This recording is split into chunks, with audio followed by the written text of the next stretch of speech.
Hi, ik ben Tom Lassing, beursbox.nl. Als je deze video interessant vindt, geef een duim. Heb je nog geen abonnement op dit kanaal, abonneer je dan, is gratis. Druk ook op het belletje, krijg je notificatie als ik een volgende video gemaakt heb. Ik ga het hebben over Trump en zijn importtarieven. Heel stilletjes is vrijdagavond een hele grote verandering gebracht in zijn importtarievenverhaal richting China. Want China heeft nu een 145% importtarief.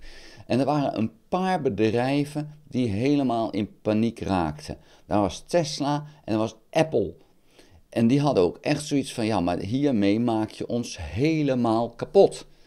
En wat heeft Trump gedaan met zijn briljante strategie die hij heeft en die helemaal goed is uitgedacht? Hij heeft vrijdagavond de importtarieven op die tech-onderdelen, zoals de Apple-spullen, maar ook Tesla-onderdelen, die heeft hij teruggebracht naar de 20%.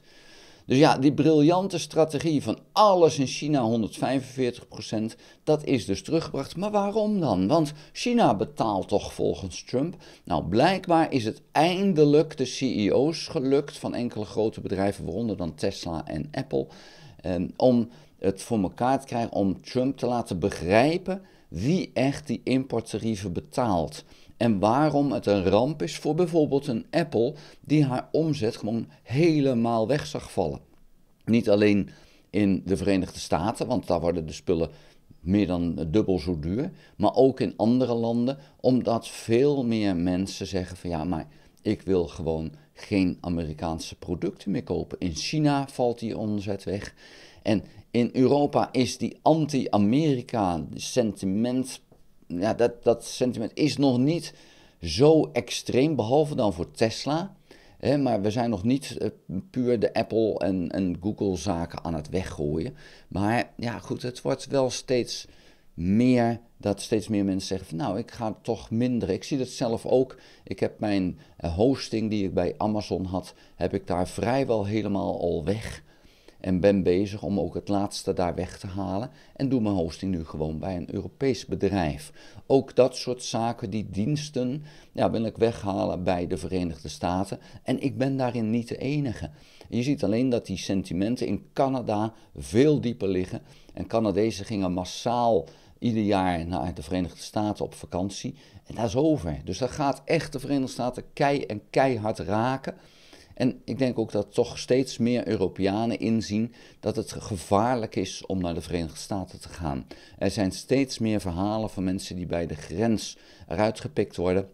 Hun smartphone wordt gekopieerd. En als je dan anti-Trump sentimenten op jouw smartphone hebt staan, dan heb je kans dat je terug kan.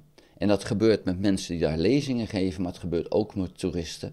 En je ziet ook dat steeds meer mensen, en het zijn er nog geen duizenden, maar het zijn er toch genoeg om gevaarlijk te kunnen worden, dat steeds meer mensen dan daar opgepakt worden en gewoon voor een paar dagen of een paar weken zelfs in een gevangenis verdwijnen.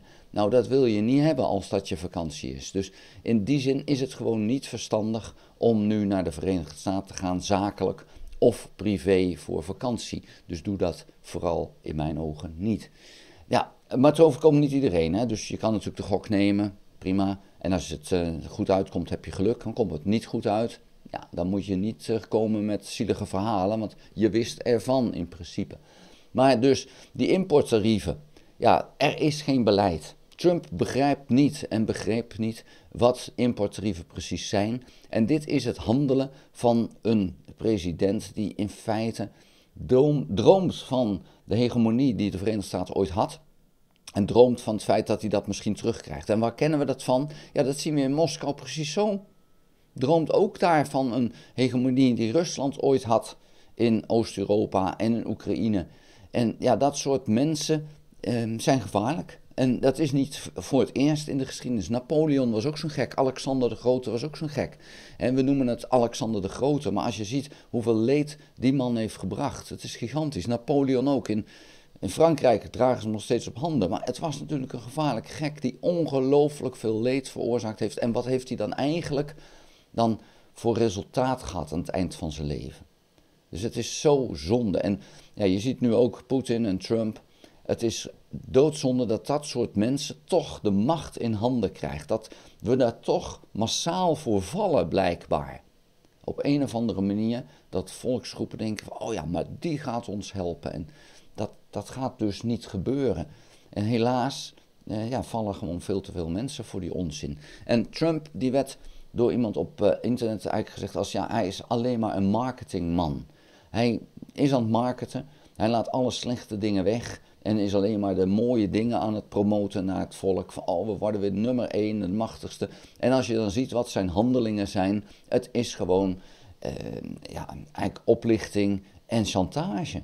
Dat zijn de twee dingen die het zijn. Hij liegt over alles en hij probeert overal deals te maken die niet anders omschreven kunnen worden dan een grootschalige chantage. Kijk naar wat hij Zelensky aan wil doen, maar kijk ook wat hij Denemarken aan wil doen met Groenland, wat hij Canada aan wil doen, wat hij Panama aan wil doen. Het is allemaal chantage en het is een chantage vanuit de gedachte dat hij onaantastbaar is. En dat feit, ja, dat kan Amerika wel eens duur te staan komen, want de Verenigde Staten is niet onaantastbaar. Als de rest van de wereld zegt van ja, maar dit pikken we niet langer, dan heeft de Verenigde Staten weinig in de melk te brokkelen. En het ziet nu er steeds meer naar uit dat de rest van de wereld zich toch gaat wapenen tegen deze onzin, want die duurt nog bijna 4 jaar.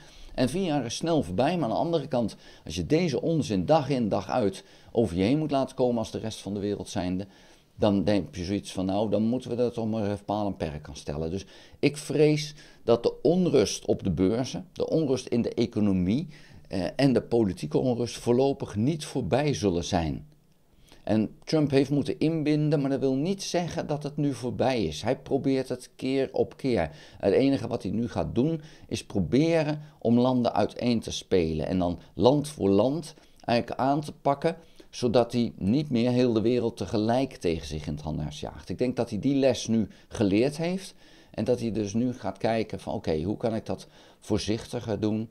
En mijn tegenstanders eigenlijk zo uitpikken dat ze allemaal zwak staan. Allemaal los zwak staan. Nou, misschien is dat daar al te laat voor, omdat hij zo lomp begonnen is. Ik hoop dat hij daar te laat voor is. En dat het hem niet lukt om alle landen 1 voor 1 te chanteren. Maar goed, dat zullen we allemaal moeten gaan zien. Het ziet er slecht uit voor de wereldeconomie. Het ziet er ook slecht uit voor de beurzen in het geheel genomen. Natuurlijk, er zullen ook goede beursdagen komen. Ja, als mensen denken van, oh, het valt allemaal wel mee.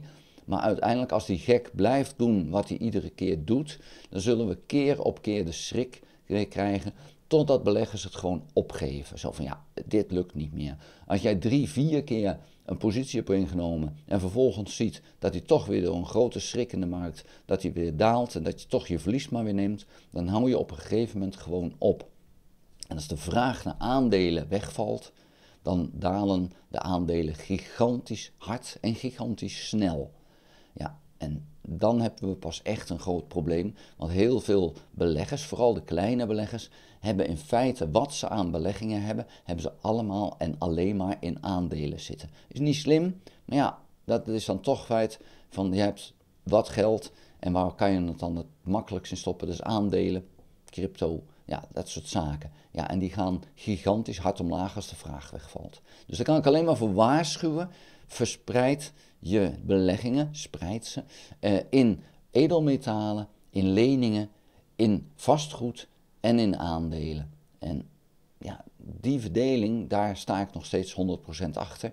En ik merk in mijn eigen portefeuille dat die daling van de aandelen, ja, die is in het geheel genomen niet zo enorm groot geweest bij mij, vanwege het feit dat ik die andere 3 ook heb.